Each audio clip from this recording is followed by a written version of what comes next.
എന്റേതു മാത്രം. രചന ആമിന.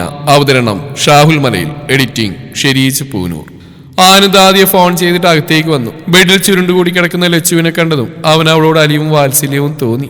ഏട്ടാ, ഞാൻ പോയി അമ്മയെ വിളിച്ചിട്ട് വരാം. തുണി ആനന്ദിന്റെ കയ്യിൽ കൊടുത്തിട്ട് ആര്യ താഴേക്ക് പോയതും അവൻ എന്താ വേണ്ടെന്നറിയാതെ അവളുടെ മുഖത്തേക്ക് നോക്കി. ചുണ്ടുകൾ വിറക്കുന്നുണ്ട്. എന്തോ പറയുന്നുണ്ടെന്ന് കണ്ടതും അവൻ അവളുടെ അടുത്തേക്ക് ചെവി അടുപ്പിച്ചു. അവൾ വിക്കി പറയുന്ന കേട്ട് അവൻ അവളുടെ മുഖത്തേക്ക് നോക്കി. അവളുടെ അടുത്തിരുന്ന് തുണി നനച്ച് നെറ്റിയിൽ വെച്ച് കൊടുത്തു. അപ്പോഴേക്കും അമ്മ കയറി വന്നിരുന്നു. എന്തു പറ്റിയതാ മോളെ പെട്ടെന്ന്? അമ്മ അവളുടെ നെറ്റിയിൽ കൈവച്ചുകൊണ്ട് ചോദിച്ചു. അറിയില്ല അമ്മേ, കുറച്ച് മുന്നേ വരെ കുഴപ്പമില്ലായിരുന്നു. താഴേക്ക് പോയിട്ട് വന്നോ പനിക്കുന്നുണ്ട്. ഇപ്പൊ കുറച്ച് ചൂടുറവുണ്ട്. ഞാൻ ആദ്യോട് വരാൻ പറഞ്ഞിട്ടുണ്ട്. ആനന്ദ് അത് പറഞ്ഞ് അവിടെ നിന്ന് എഴുന്നേറ്റ് പുറത്തേക്ക് ഇറങ്ങിയതും അമ്മയും മാരിയും കൂടി അവളുടെ ദേഹത്ത് തുണി കൊണ്ട് തുടക്കാൻ തുടങ്ങി. ആനന്ദ് നേരെ കിച്ചണിലേക്ക് ചെന്നതും അച്ഛൻ അവിടെ എന്തോ അരിയുന്ന കണ്ട് അവൻ ചിരിച്ചു. എന്താടാ ചിരിക്കുന്നേ? അച്ഛൻ ഇത് തന്നെയാണോ പണി? അതിനിപ്പോ എന്താ കുഴപ്പം? അടുക്കള പെണ്ണുങ്ങൾക്ക് മാത്രമുള്ളതൊന്നല്ലല്ലോ. ജീവിതത്തിൽ അവര് നമ്മളെ ബാധിയാണെങ്കിൽ എല്ലാ കാര്യത്തിലും അങ്ങനെ തന്നെ ആയിരിക്കണം. കണ്ടു പഠിച്ചോ. ഒരു പെണ്ണൊക്കെ കിട്ടുമ്പോ ഇങ്ങനെയൊക്കെ സഹായിക്കാവുള്ളതാ. അച്ഛൻ പറഞ്ഞതും അവൻ തലയാട്ടി ചിരിച്ചുകൊണ്ട് വെള്ളമെടുത്ത് ഗ്യാസിൽ വെച്ചു. നീ എന്തോ ചെയ്യാൻ പോവാ? അച്ഛൻ ചോദിച്ചു. അച്ഛന് മാത്രമേ അടുക്കള കയറാവുന്നൊന്നുമില്ലല്ലോ. ഞാൻ കുറച്ച് ഉക്കാപ്പി ഉണ്ടാക്കാൻ വന്നാ. അതിന് ഇപ്പൊ ഇവിടെ ആർക്കാത്? അതിനാ ലച്ചുവിന് ചെറിയൊരു പനി. അവൾക്കാ. അവൻ പറഞ്ഞു കേട്ട് അച്ഛൻ അവനെ തന്നെ ഞെട്ടി നോക്കി. എന്താ അച്ഛൻ നോക്കുന്നത്? ഏയ് ഒന്നുമില്ല. എന്റെ മോന് അപ്പൊ ഇതൊക്കെ ചെയ്യാൻ അറിയാം. നല്ലതാടാ മോനെ. എന്ത് നല്ലതാന്ന്? 8ാം മോളെ കൊച്ചിന് ഇങ്ങനെയൊക്കെ ചെയ്തു കൊടുക്കുന്നേ. അച്ഛൻ പറഞ്ഞ അവൻ വായും പൊളിച്ച് നോക്കി. അച്ഛൻ എന്തൊക്കെയാ പറയുന്നത്? ആര് കിട്ടുന്ന? നീ തന്നെ. എനിക്കൊന്നും മനസ്സിലാവുന്നില്ലെന്നാണ് നീ കരുതുന്നത്. ഒന്നു മോനെ, ഈ പ്രായം കഴിഞ്ഞാൽ ഞാനും വന്ന്. സത്യത്തിലാ കൊച്ചിന്റെ കാമുകിയല്ലേടാ. അതുകൊണ്ടല്ലേടാ ഫ്രീ ആയിട്ട് നിനക്ക് വിവാഹം വേണ്ടെന്ന് പറഞ്ഞ് ഈ കൊച്ചിനെ ഞങ്ങളുടെ മുമ്പിൽ എത്തിക്കാൻ വേണ്ടി നിന്റെ നാടകല്ലേ ഇതൊക്കെ. എന്നിട്ടിപ്പൊ ചായയിടുന്നു, കാപ്പിയിടുന്നു, ഒന്നും അറിയാത്ത പോലെ അടി. അച്ഛൻ ആവശ്യം പറയാനുണ്ടല്ലോ. അച്ഛനാണ് ഞാൻ നോക്കില്ല. അച്ഛനാണത്രേ. അച്ഛൻ ഈ ചൂടുവെള്ളം എടുത്ത് അച്ഛന്റെ മുഖത്ത് ഒഴിച്ചു തരാം. കേട്ടോ അച്ഛാ? എന്റെ പൊന്നച്ഛ, അച്ഛൻ ഇത് എന്തിന്റെ കേടാച്ചാ? നേരത്തെ ഞാൻ പറഞ്ഞില്ലല്ല. ഇനി അഥവാ ആരോടും എനിക്ക് അങ്ങനെ പ്യാറ് മുഹബത്ത് കാതിലുണ്ടെങ്കിൽ അച്ഛനെ പോലെ വിളിച്ചിറക്കി കൊണ്ടുവരുന്നില്ല. നിങ്ങളോടെല്ലാം പറഞ്ഞ അന്തസ്സായി തന്നെ കെട്ടിക്കൊണ്ടുവരും. ഓ, അതും എനിക്കിട്ട് വാങ്ങിക്കോ. നിന്റെ അമ്മയെങ്ങാനത് കേട്ട് വന്നാ മതി. ഞാൻ പറഞ്ഞത് തിരിച്ചെടുത്തു. അതാച്ചാ നല്ല. അപ്പൊ കാരണവര് ജോലി ചെയ്തോ? ഞാനിതൊന്ന് കൊണ്ടുകൊടുക്കട്ടെ. അവൻ അതും പറഞ്ഞ് ഗ്ലാസ് എടുത്ത് റൂമിലേക്ക് ചെന്നു. ആദ്യം അവളെ ചെക്ക് ചെയ്യായിരുന്നു. അവൻ ഗ്ലാസ് ആര്യ ഏൽപ്പിച്ച് ആദ്യയുടെ അടുത്തേക്ക് ചെന്നു. പേടിക്കാനൊന്നുമില്ല. ബോഡി വീക്കായതിന്റെ പിന്നെ ക്ഷീണം. അതുകൂടെ കുളിച്ചിട്ട് പുറച്ചെടുക്കുകയും ചെയ്തു. ടെമ്പറേച്ചർ കൂടിയതാ. ഞാൻ മെഡിസിൻ എടുത്തു തരാം. അതും പറഞ്ഞ് ആദ്യം പുറത്തേക്ക് ഇറങ്ങിയതും ആനന്ദ് അവന്റെ കൂടെ ചെന്നു. ആൾക്ക് വേറെ കുഴപ്പമൊന്നുമില്ലല്ലോ അല്ലേ? അവൻ ചോദിച്ചു. ആദ്യം അവനെ മൊത്തത്തിലും നോക്കി. ഇത്രയ്ക്ക് ടെൻഷൻ എനിക്ക് അവൾ നിന്റെ കാര്യമല്ലല്ലോ. അത് പിന്നെ മാനുഷിക പരിഗണന. അവൻ ചിരിച്ചുകൊണ്ട് പറഞ്ഞു. ആദ്യം അത് കേട്ട് ചിരിച്ചു. പ്രിയക്ക് ഇതുപോലെ ഒരുപാട് വട്ടം പനി വന്നിട്ടുണ്ട്. അന്നൊന്നും ഇത് ഞാൻ കണ്ടിട്ടില്ല. ഇത് അസുഖം വേറെയാ. ആവശ്യമില്ലാത്ത പറയുന്നത്. ഞാൻ കാരണം അവൾക്ക് സുഖമില്ലാണ്ടതുകൊണ്ടൊരു വിഷം. അതുകൊണ്ടാ. പിന്നെ പ്രിയ അവളെ എനിക്ക് ഇഷ്ടമല്ലെന്ന് മുന്നേ ഞാൻ പറഞ്ഞ. ഇനി അങ്ങനെ തന്നെ ആയിരിക്കും. അത് അവളോട് ഞാൻ തുറന്നു പറഞ്ഞ. കാവ്യ എന്ന് എനിക്ക് ഇഷ്ടമാണെങ്കിൽ നീ അവളുടെ കാര്യം മാത്രം ചിന്തിച്ചാൽ മതി. വെറുതെ പ്രിയ എന്റെ മേൽ വെച്ചിട്ടാ നോക്കണ്ട. നന്ദോ, ഞാൻ അങ്ങനെ ഉദ്ദേശിച്ചൊന്നുമല്ല. വെറുതെ ഒരു തമാശ പറഞ്ഞാടൂ. നിനക്ക് പ്രിയ അങ്ങനെ കാണാൻ കഴിയില്ലെന്ന് എനിക്കറിയാം. അതുകൊണ്ടാണല്ലോ ഞങ്ങളെല്ലാം നിന്റെ തീരുമാനത്തോട് യോജിച്ചതും. നിനക്ക് ദേഷ്യം എന്നോട്? ഏയ് അങ്ങനെയൊന്നുമില്ലടാ. എനിക്ക് ഇതിനോട് എന്ത് ദേഷ്യം? സാറില്ല, ഞാൻ കളഞ്ഞു. നീ ഇപ്പൊ തന്നെ ഇറങ്ങുവാണോ? ഇങ്ങോട്ട് കയറി വന്നപ്പോൾ നല്ല മണടിച്ചു. അതുകൊണ്ട് ഇനി ഫുഡ് കഴിച്ചിട്ടേ പോകുന്നുള്ളൂ. എന്നാ പിന്നെ വേണം ഒന്നിച്ച് കഴിക്കാം. എനിക്ക് നല്ല വിശപ്പ്. അല്ല, നമ്മുടെ പിതാവിടെ അടുക്കള ഭരണാണോ?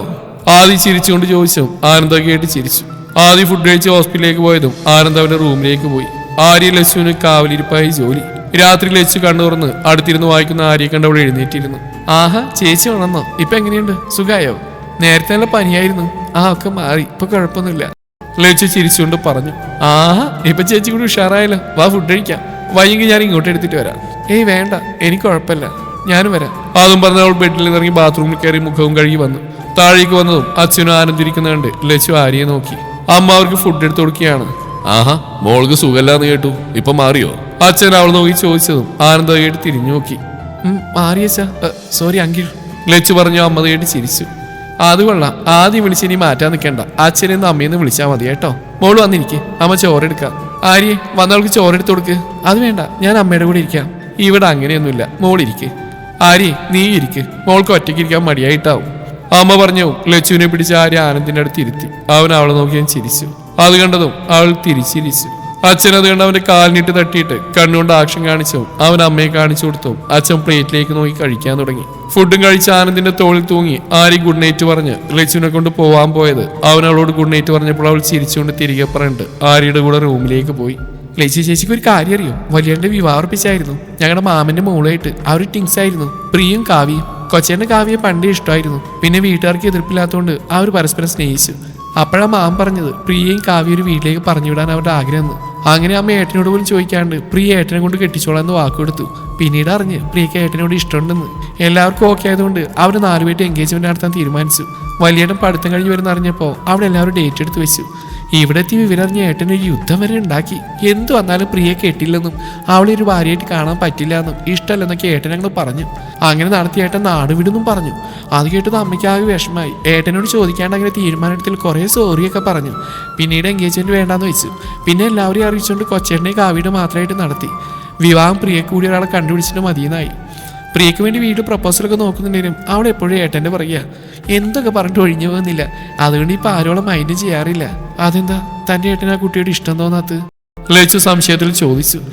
അതിന് കാരണമുണ്ട്. അത് പിന്നെ ആര്യയെ ആ കൊച്ചിന് വയ്യാത്തല്ലേ, നീ പോയി കിടന്നേ, അതിൻ്റെ ഉറക്കം കൂടി കളയാണ്ട് അമ്മ എന്ന് പറഞ്ഞു. ആര്യയോട് ബായ് പറഞ്ഞു അവിടെ റൂമിലേക്ക് പോയി. അമ്മ ലച്ചുവിനോട് കിടക്കാൻ പറഞ്ഞിട്ട് തിരിച്ചു പോയി. പിറ്റേന്ന് രാവിലെ ആനന്ദ് ഓഫീസിലേക്ക് പോയി. റൂമിൽ നിന്ന് ബോറടിച്ച് ലച്ചു താഴേക്ക് ഇറങ്ങി. അടുക്കളയിൽ നിന്ന് സൗണ്ട് കേട്ടതും അവൾ അവിടേക്ക് ചെന്നു. നിങ്ങൾ എന്തിനാ ആ കണ്ണാടി ഹെൽമെറ്റൊക്കെ ആയിട്ട് നിൽക്കുന്നേ? അച്ഛനെ കണ്ട അമ്മ ചോദിച്ചു. സവാള അരിയുമ്പോ കണ്ണു നീറാതിരിക്കാനടി. നമ്മൾ ഇതുപോലെ കിച്ചൺ ട്രിക്സൊക്കെ പഠിച്ചു വെക്കണം. ഞാൻ അരിഞ്ഞുതരാം. അച്ഛൻ അമ്മയുടെ കയ്യിൽ സവാള വാങ്ങി അരിയാൻ തുടങ്ങി. സവാള ഗിരിഗിരി, സവാള ഗിരിഗിരി. കുറെ കഴിഞ്ഞാൽ കണ്ണുനീറ്റൽ തുടങ്ങിയത് അച്ഛൻ മുഖം കഴുകാൻ പോയതും വാതിൽക്കൽ നിൽക്കുന്ന ലച്ചുവിനെ കണ്ട് അച്ഛൻ ചിരിച്ചു. മോളെന്താ ഇവിടെ? എന്തെങ്കിലും ആവശ്യമുണ്ടോ? ആര്യ എവിടെ? എവിടെയൊക്കെ ഫോൺ നോക്കി ഇരിക്കുന്നുണ്ടാവും. ആര്യേ, അമ്മ നീട്ടി വിളിച്ചു ലച്ചു പറഞ്ഞു. അവളെ വിളിക്കണ്ട, ഞാൻ റൂമിൽ നിന്ന് മടുത്ത് ഇറങ്ങി വന്നാ. ഇവിടെ അച്ഛനമ്മയും സംസാരിക്കുന്നുണ്ട് നോക്കിന്നാ. അവൾ പറഞ്ഞത് അച്ഛൻ ചിരിച്ചുകൊണ്ട് മുഖം കഴുകാൻ വേണ്ടി പോയി. അദ്ദേഹം ഇങ്ങനെയാ, എന്തെങ്കിലുമൊക്കെ ചെയ്ത് എന്നെ സഹായിച്ചില്ലെങ്കിൽ സമാധാനം കിട്ടില്ല, പറഞ്ഞാലും കേൾക്കില്ല. അതുകൊണ്ടൊന്നും ഞാൻ പറയാറുമില്ല. പിന്നെ വെറുതെ ഇടയ്ക്കിടയ്ക്ക് അതും ഇതൊക്കെ പറയുന്നതേ ഉള്ളൂ. വല്ലാത്ത സ്നേഹ. അമ്മ പറഞ്ഞതും അവൾ ചിരിച്ചുകൊണ്ട് അച്ഛൻ മുറിച്ചു വെച്ച സവാള എടുത്ത് ബാക്കി മുറിക്കാൻ തുടങ്ങി. അത് കണ്ടത് അമ്മ ചിരിച്ചുകൊണ്ട് പണി തുടങ്ങി. പല്ലവി, പല്ലവി, ഒന്ന് ഓടിയൊന്നേ. അച്ഛന്റെ സൗണ്ട് കേട്ടതും അമ്മ ഹാളിലേക്ക് ഓടി. കൂടെ ലച്ചുവും ചെന്നു. എന്താ മനുഷ്യ? എടി, എന്റെ മുഖത്ത് വെള്ളം നനയുന്നില്ലടി. അച്ഛൻ പേടിച്ച പോലെ പറഞ്ഞു. അത് കേട്ട് ലച്ചു ചിരിച്ചു. ആദ്യം തലയിലിരിക്കുന്ന കുന്ത്രാണ്ട് എടുത്ത് കളയും മനുഷ്യ, അത് വെച്ചാ എങ്ങനെ നനയാനാ? അമ്മ അച്ഛനെ കടുപ്പിച്ച് നോക്കിക്കൊണ്ട് പറഞ്ഞിട്ട് പോയതും അച്ഛൻ അപ്പോഴാണ് തലയിലിരുന്ന ഹെൽമെറ്റ് ഓർത്ത്. ലച്ചുവിനെ നോക്കി ചിരിച്ചുകൊണ്ട് അച്ഛൻ അത് ഊരി വെച്ചു. അത് കണ്ടത് അവൾ ചിരിച്ചുകൊണ്ട് അമ്മയുടെ പുറകെ പോയി. ലച്ചുച്ചി ഇവിടെ നിൽക്കായിരുന്നോ? ഞാൻ എവിടേക്ക് നോക്കിയെന്നറിയോ? ലച്ചുവിനെ കാണാതെ നോക്കി വന്ന ആര്യ അവളെ കിച്ചണിൽ നിൽക്കുന്നതാണ്ട് ചോദിച്ചു. നീ ഇവൾക്ക് കമ്പനി എടുക്കാന്ന് പറഞ്ഞിട്ട് ഫോൺ നോക്കി ഇരിക്കല്ലായിരുന്നോ? അത് പിന്നെ ഫ്രണ്ട് വിളിച്ചപ്പോൾ സംസാരിക്കാൻ പോയതാ. ചേച്ചി വാ, നമുക്ക് പുറത്തേക്ക് നടക്കാം. ആര്യ ലച്ചുവിനെ വിളിച്ചുകൊണ്ട് ഇറങ്ങി. ആര്യയെ, ദൂരേക്കൊന്നും പോവരുത്, എല്ലാം നിനക്ക് അറിയാവുന്നതാണല്ലോ, പ്രത്യേകിച്ച് പറഞ്ഞു തരേണ്ട ആവശ്യമൊന്നുമില്ലല്ലോ. അമ്മ പറഞ്ഞു കേട്ട് ആര്യ തലകുലിക്ക് സമ്മതിച്ചു. ലച്ചു അത് കേട്ട് ഒന്നും മനസ്സിലാവാതെ ആര്യയെ നോക്കി. ചേച്ചി വാ. ആര്യ അവളെയും കൊണ്ട് പുറത്തേക്ക് ഇറങ്ങി. രണ്ടുപേരും കൂടി ഒന്നിച്ച് നടക്കാൻ തുടങ്ങി. ലച്ചു ചുറ്റും നോക്കി നടക്കുകയാണ്. ചേച്ചിക്ക് പേടിയുണ്ടോ? ആര്യയുടെ ചോദ്യം കേട്ടതും ലച്ചുവോടെ മുഖത്തേക്ക് നോക്കി. എന്തിന്? അല്ല, ചേച്ചിക്ക് ഓർമ്മയില്ലല്ലോ, അപ്പൊ പരിചയമുള്ളവരെ കണ്ടാൽ പോലും തിരിച്ചറിയില്ലല്ലോ. അങ്ങനെയാണേലും കണ്ടാലോ എന്ന് പേടിയുണ്ടോ? ആര്യ ചോദിച്ച ലച്ചുവിന്റെ മുഖം വല്ലാതെയായി. നമുക്ക് തിരിച്ചു പോവാം, എനിക്കെന്തൊരു വല്ലായ്മ. അയ്യോ സോറി, ഞാൻ വെറുതെ ചോദിച്ചാ, ചേച്ചി പേടിക്കണ്ട, അങ്ങനെ ആരും വരില്ല, വന്നാലും ഞങ്ങൾ അന്വേഷിച്ചിട്ടേക്ക് വിടുള്ളൂ. ആര്യ പറഞ്ഞ അവളൊന്ന് മൂളി. വീട്ടിലേക്ക് പോവാം, വാ. ലച്ചു അവളെയും വിളിച്ചുകൊണ്ട് തിരിച്ചു കിടന്നു. വീട്ടിലെത്തിയതും അവരെ കണ്ട അച്ഛൻ ആര്യയും നോക്കി. നാട് ചുറ്റാൻ പോണെന്നും പറഞ്ഞിട്ട് പെട്ടെന്ന് ചുറ്റി തീർന്നോ? ചേച്ചിക്ക് എന്തോ പേടി, അതുകൊണ്ട് തിരിച്ചു വന്നു. അവൾ പറഞ്ഞതും അച്ഛൻ ലച്ചുവിനെ നോക്കിയിട്ട് അവിടെ തലയിൽ തലോടി. മോള് പേടിക്കണ്ട, ഇവിടെ നിൽക്കുന്നിടത്തോളം കാലം മോൾക്കൊരു പ്രശ്നം ഉണ്ടാവില്ല കേട്ടോ, അച്ഛൻ പറഞ്ഞു. ലച്ചു അത് കേട്ട് തലയാട്ടി. ആര്യ അവളെയും കൊണ്ട് റൂമിലേക്ക് പോയി. ചേച്ചിക്ക് ചേച്ചിയെ കുറിച്ച് അറിയാൻ ആഗ്രഹമില്ലേ? എനിക്കറിയാം ചേച്ചിയെ കുറിച്ച്. ആര്യ പറഞ്ഞു ലച്ചുവയുടെ മുഖത്തേക്ക് നോക്കി. എങ്ങനെയാണെന്നല്ലേ പറയാം. ചേച്ചി കൊണ്ടുപോയ ഹോസ്പിറ്റലിൽ ചേച്ചിയെ തിരക്കി രണ്ടുപേരും വന്നിരുന്നു കൊച്ചേട്ടൻ പറഞ്ഞു. കൊച്ചേട്ടനൊരു സ്വഭാവമുണ്ട്, ആരെയും കണ്ട അയാളുടെ ഒരു ലാംഗ്വേജ് വെച്ച് ആൾ എങ്ങനെയാണെന്ന് മനസ്സിലാക്കാൻ പറ്റും. ഒരുപാട് പേര് ദിവസം കാണുന്നല്ലേ. ചേച്ചിയെ തിരക്കിയൊന്നവരാരായാലും അത്ര നല്ലവരല്ലെന്നാ ഏട്ടൻ പറഞ്ഞ്. അങ്ങനെ ഏട്ടൻ പറഞ്ഞെങ്കിൽ അത് സത്യമായിരിക്കും. അവരെ ഏട്ടനോട് ചോദിച്ചു വന്ന് ചേച്ചി അവിടെ അഡ്മിറ്റ് ആക്കിയിട്ടുണ്ടോന്ന്. ആര്യ പറഞ്ഞു. ലച്ചുവിന്റെ മുഖം പേടിയോണ്ട് വിയർക്കാൻ തുടങ്ങി. പക്ഷേ ഏട്ടൻ പറഞ്ഞു അറിയില്ലാന്ന്. അവരാ പറഞ്ഞ് നക്ഷത്ര എന്നാ ചേച്ചിയുടെ പേരെന്ന്. ചേച്ചി പേടിക്കണ്ട, ഇനി ആര് വന്നാലും നഷ്ടമായ ഓർമ്മ തിരിച്ചിട്ട് ചേച്ചിക്ക് പോകണം തോന്നുമ്പോഴേ ഞങ്ങൾ തിരിച്ചുണ്ടാക്കൂ. അതുവരെ ഇവിടെ നിൽക്കാം കേട്ടോ, ആര്യ പറഞ്ഞ ലച്ചു സമാധാനം ചിരിച്ചു. നക്ഷത്ര എൻ്റെ പേരാവും. ആവുന്നല്ല ആണ്, എന്നാൽ എനിക്ക് എൻ്റെ ലച്ചു ചേച്ചിയാ. ആൾ പറഞ്ഞിട്ട് ലച്ചുവളുടെ കവിളിലും തലോടി. വൈകിട്ട് ആനന്ദ് വന്നതും ലച്ചുവിനെ വന്ന് നോക്കി. അവൾക്ക് പ്രശ്നമൊന്നുമില്ലെന്ന് കണ്ടതും അവൻ സമാധാനത്തോടെ റൂമിലേക്ക് പോയി. രാത്രി ആര്യ നേരത്തെ ഫുഡ് കഴിക്കായിരുന്നു. ലച്ചുവിന്റെ അമ്മയുടെ കൂടെ പിടിച്ചിരുത്തി. രണ്ടുപേരും കഴിച്ചിട്ട് പോയതും ആനന്ദും അച്ഛനും വന്നിരുന്നു. അവരുടെ അമ്മ? ആനന്ദ് മേലോട്ട് എത്തി നോക്കിയിട്ട് ചോദിച്ചു. അവര് കഴിച്ചിട്ട് പോയി, നിങ്ങൾ കഴിക്ക്. അമ്മ ഫുഡ് എടുത്തു കൊടുത്ത് അവർക്കൊപ്പം ഇരുന്നു. ലച്ചു അവളൊരു പാവായിട്ടോ. അവൾ നിന്നെ സഹായിക്കാനൊക്കെ വന്നു. നമ്മുടെ കാവ്യമോളെ പോലെ തന്നെയാ, പാവം. എന്ത് പ്രശ്നമായിട്ടാണോ എന്തോ ഇറങ്ങിപ്പോന്ന് അമ്മ പറഞ്ഞു. ആനന്ദ് അമ്മയെ നോക്കിയിട്ട് മൂളി. കഴിച്ചെഴുന്നേറ്റ് റൂമിലേക്ക് പോയി. റൂമിലേക്ക് പോയത് ലച്ചുവിന്റെ റൂമിൽ വെളിച്ചം കണ്ടതും അവൻ അവിടേക്ക് നോക്കിയതും ബെഡിൽ നിന്ന് ആദ്യം കാര്യം പറയുന്ന കേട്ട് ചിരിക്കാൻ ലച്ചു. അതുകൊണ്ട് അവൻ ചിരിച്ചുകൊണ്ട് റൂമിലേക്ക് പോയി. റൂമിലെത്തിയതും അമ്മ പറഞ്ഞതായിരുന്നു അവന്റെ മനസ്സിൽ. അവൾ എന്തുകൊണ്ടാവും ഇറങ്ങിപ്പോന്നതെന്ന് അവൻ ആലോചിച്ചു. ശരിയാണ്, എന്ത് പ്രശ്നമാണെന്ന് ആർക്കും അറിയില്ല. അന്ന് അവളെ കണ്ട എന്തോ പ്രശ്നമായിട്ട് തന്നെയാണ്. ഓർമ്മ വരട്ടെ, എല്ലാം ചോദിക്കണം. അതിനുമുമ്പ് കാർത്തിനെ കുറിച്ച് അന്വേഷിക്കണം. ആനന്ദ് സ്വയം ആലോചിച്ചുകൊണ്ട് ബെഡിലേക്ക് വീണു. ദിവസങ്ങൾ കടന്നുപോയി. ലച്ചു ആ വീടുമായും വീട്ടുകാരുമായും കൂടുതൽ അടുത്തു. അവിടുത്തെ ഒരു അംഗത്തെ പോലെയായി.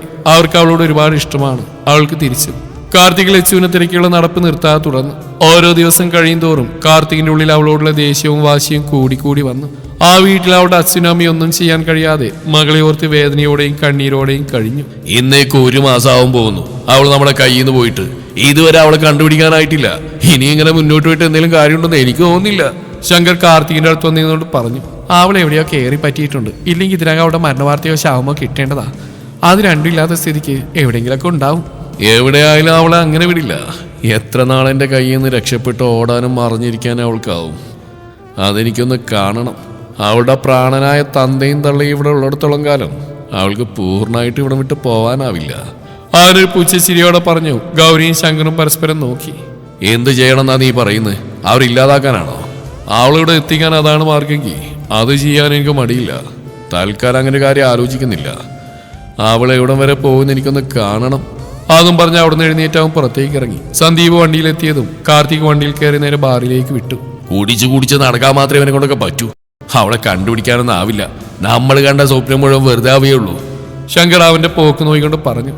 ചേട്ടൻ വിഷമിക്കാതിരിക്കെ. അവൻ ഒന്നിനു വേണ്ടി ഇറങ്ങി അതിന്റെ അവസാനം കണ്ടേ അടങ്ങും. അവൻ ആഗ്രഹിച്ച പോലെ അവളെ അവന് കിട്ടും. നമ്മൾ ആഗ്രഹിച്ച പോലെ അവളുടെ പേരിലുള്ള സ്വത്തും. ഗൗരി പറഞ്ഞു. ശങ്കർ അത് കേട്ട് ചിരിച്ചു. നിന്റെ ചേട്ടന് ഭ്രാന്തായിരുന്നോ? അവൾക്ക് തന്നെയുള്ള മുഴുവൻ എഴുതി കൊടുക്കാൻ. ഇങ്ങനെ ഒന്ന് അറിഞ്ഞിരുന്നെങ്കിൽ ഒരിക്കലും അയാളുടെ കൂടെ ഞാൻ നിൽക്കില്ലായിരുന്നു. എന്നാൽ അതൊക്കെ ഇപ്പൊ നമ്മുടെ മോന്റെ പേരിലായനെ. അത്രയ്ക്ക് സ്നേഹമായിരുന്നു അവനോട്. ഇപ്പൊ എല്ലാം പോയില്ലേ. ഇനി അവളെയുള്ള ഒരു വഴി. എല്ലാം കഴിഞ്ഞില്ലേ, ഇനി പറഞ്ഞിട്ടെന്താ കാര്യം? 10-17 വർഷം മുമ്പുള്ള കാര്യം അവര് പറഞ്ഞാലും നമ്മൾ മറക്കാൻ പാടില്ല. അവിടെ നിന്ന് കൈ കിട്ടട്ടെ. ആ അഹങ്കാരി 2 പേരിലല്ലേ ഞെളിയുന്നത്. അത് നിർത്തി കൊടുക്കണം. അവളെ തകർക്കണം. സത്യം അറിയുമ്പോൾ അവൾക്കൊരിക്കലും സഹിക്കാനാവില്ല. പതിയെ അവളൊരു ഭ്രാന്തിയായി മാറും. അല്ലെങ്കിൽ നമ്മൾ മാറ്റും. പിന്നെ എല്ലാം നമ്മുടെ ഇഷ്ടം പോലെ നടക്കും. അത് കേട്ടും ഗൗരിയും ചിരിച്ചു. ഇതൊക്കെ കേട്ട് അകത്ത് 2 ശരീരങ്ങൾ പിടയുകയായിരുന്നു. ഏട്ടാ, സത്യങ്ങളെല്ലാം മനസ്സിലാക്കിയ അവൾ നമ്മളെ വിട്ടുപോയില്ലേ? എനിക്കത് സഹിക്കില്ല. രാധിക ഗിരിയുടെ ദേഹത്തേക്ക് ചാഞ്ഞി കരഞ്ഞുകൊണ്ട് പറഞ്ഞു. അവൾക്ക് നമ്മളെ എങ്ങനെ വിട്ടുപോകാൻ കഴിയും തോന്നുന്നുണ്ടോ നിനക്ക്? അവള് നമ്മുടെ മോളാ. ആരൊക്കെ പറഞ്ഞാലും അതിലൊരു മാറ്റമില്ല. ദൈവം എപ്പോഴും നീചന്മാരുടെ കൂടെ നിൽക്കില്ല. ഇതിനൊക്കെ തിരിച്ചടി കിട്ടും, ഉറപ്പാ. അയാൾ അവരെ സമാധാനിപ്പിക്കാനായി പറഞ്ഞു. അവൾ എവിടെ, ഏത് അവസ്ഥയിലാണെന്നെങ്കിലും ഒന്ന് അറിഞ്ഞിരുന്നെങ്കിൽ ഒരു സമാധാനമായേനെ. വേണ്ട രാധികേ, ഇപ്പൊ അവൾ എവിടെയെങ്കിലും ജീവനോടെ ഉണ്ടാവും. അവള് നമ്മളെ വിളിച്ച അതിവിടെയുള്ള ദുഷ്ടജന്മങ്ങൾ അറിയും. പിന്നെ അവൾക്ക് ഒരിക്കലും സമാധാനമായിട്ട് ജീവിക്കാനാവില്ല. അവളെ കൈവിടില്ല ദൈവം. അവള് നമ്മുടെ മോളാ, നമ്മുടെ സ്വന്തം മകള്. അയാൾ അവരെ നെഞ്ചോട് ചേർത്ത് ഏങ്ങിക്കരഞ്ഞുകൊണ്ട് പറഞ്ഞു. ഇതേ സമയം കാർത്തിക് സന്ദീപിനൊപ്പം ബാറിൽ നിന്ന് വെള്ളടിക്കുകയായിരുന്നു. അവളെ ഒരു ഭ്രാന്തട എനിക്ക്. ഇപ്പൊ ഒരുപാട് നിരാശ തോന്നുന്നുണ്ടാ. കാർത്തിക് മദ്യത്തിന്റെ ലഹരിയിൽ പറഞ്ഞു. അന്നേ അവസരം മുതലാക്കി അവളെ സ്വന്തമാക്കണമായിരുന്നു. എങ്കിലും ഇങ്ങനെ കുടിക്കേണ്ട അവസ്ഥയില്ലായിരുന്നു. സന്ദീപ് വായിലേക്ക് അമഴ്ത്തിക്കൊണ്ട് പറഞ്ഞു. എനിക്ക് അവളെ വേണം. എന്നെ വല്ലാതെ കൊതിപ്പിച്ചതാണ് അവളെ. അവളെ കണ്ടുപിടിക്കണം. അതിന് ഗുണം നിനക്കുണ്ടാവും. എൻ്റെ ആവശ്യം കഴിഞ്ഞാൽ അവള് നിനക്കുള്ളതാ. കാർത്തിക് പൊട്ടിച്ചിരിച്ചുകൊണ്ട് പറഞ്ഞു. സന്ദീപ് അത് കേട്ട് ചിരിച്ചു. ലച്ചേച്ചി, നമുക്ക് പുറത്തു പോയിട്ട് വരാം. ആര്യ ലച്ചുവിന്റെ അടുത്തേക്ക് ചെന്ന് ചോദിച്ചു. എവിടേക്കാ? വീട്ടിലിരുന്ന് ബോറടിച്ചെന്നേ. നമുക്ക് കൊച്ചേട്ടൻ്റെ ഹോസ്പിറ്റലിൽ പോയി കണ്ടിട്ട് വരാം. പിന്നെ പുറത്തുനിന്ന് കറങ്ങിയിട്ട് വരാം. ആര്യ പറഞ്ഞു. ലച്ചു ഒന്ന് ആലോചിച്ചു. ഓക്കെ, നീ പോയി റെഡി ആയിട്ട് വാ, ഞാൻ റെഡിയായി വരാം. താങ്ക്സ് ചേച്ചി കുട്ടി. ലച്ചുവിന്റെ കവളിൽ പിടിച്ച് കൊഞ്ചിച്ചുകൊണ്ട് ആര്യയുടെ റൂമിലേക്ക് ഓടി. ലച്ചു ഡ്രസ്സ് മാറി വന്നു. ആര്യയും എത്തി. എവിടേക്കാ രണ്ടും കൂടി? പോകാനിറങ്ങിയ 2 പേരെയും കണ്ട് അച്ഛൻ ചോദിച്ചു. ഞങ്ങളൊന്ന് പുറത്തു പോയിട്ട് വരാം. സൂക്ഷിച്ചു പോണം. വെറുതെ ആവശ്യമില്ലാത്തതൊന്നും കയറാൻ നിൽക്കരുത്. അമ്മ താക്കി ഇതുപോലെ പറഞ്ഞു. അത് കേട്ട് രണ്ടുപേരും ചിരിച്ചു. ഞങ്ങൾ കൊച്ചേനെ വെറുതെ ഒന്ന് കണ്ടിട്ടൊന്ന് കറങ്ങിയിട്ടൊക്കെ വരാമേ. അമ്മ പേടിക്കണ്ട. ആദ്യം കാണാൻ പോകുന്നുണ്ടോ? എന്നാൽ ഞാൻ അവന് ഫുഡ് തന്ന് വിടാം. എന്നും അവിടുന്ന് ഇവിടുന്ന് അല്ലേ കഴിപ്പ്. നിക്ക്. അമ്മ അതും പറഞ്ഞ് അടുക്കളയിലേക്ക് ഓടി. പെട്ടെന്ന് ഒരു കവറായിട്ട് വന്നു. അവനെ കാണുമ്പോൾ കൊടുത്തേക്ക്. അമ്മ പറഞ്ഞു. ലച്ചത് വാങ്ങി രണ്ടുപേരും കൂടി പുറത്തേക്ക് ഇറങ്ങിയതും പുറത്തൊരു കാർ വന്നിരുന്ന് കണ്ട് അവരവിടേക്ക് നോക്കി. കാറിൽ നിന്ന് രണ്ട് പെൺകുട്ടികളും ഒരു സ്ത്രീ ഇറങ്ങുന്നത് കണ്ട് ആര്യ അവർ നോക്കി ചിരിച്ചു. സ്ത്രീ സാരിയാണ് ഉടുത്തിരിക്കുന്നത്. ഒരു കുട്ടി ലോങ് ഡ്രസ്സും മറ്റേതൊരു ജീൻസും ടീഷർട്ടുമാണ് വേഷം. ആ ഒരു നോട്ടം ലച്ചുവിൽ വന്നിരുന്നു. ലച്ചുവിന് എന്തോ ഒരു വല്ലായ്മ തോന്നി. ഇതാര്യെ? ആ സ്ത്രീ അകത്തേക്ക് കൊണ്ടോട് ചോദിച്ചു.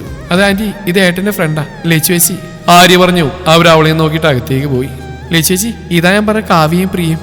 ആര്യ അവരെ പരിചയപ്പെടുത്തിയതും കാവ്യ അവളെ നോക്കി ചിരിച്ചു.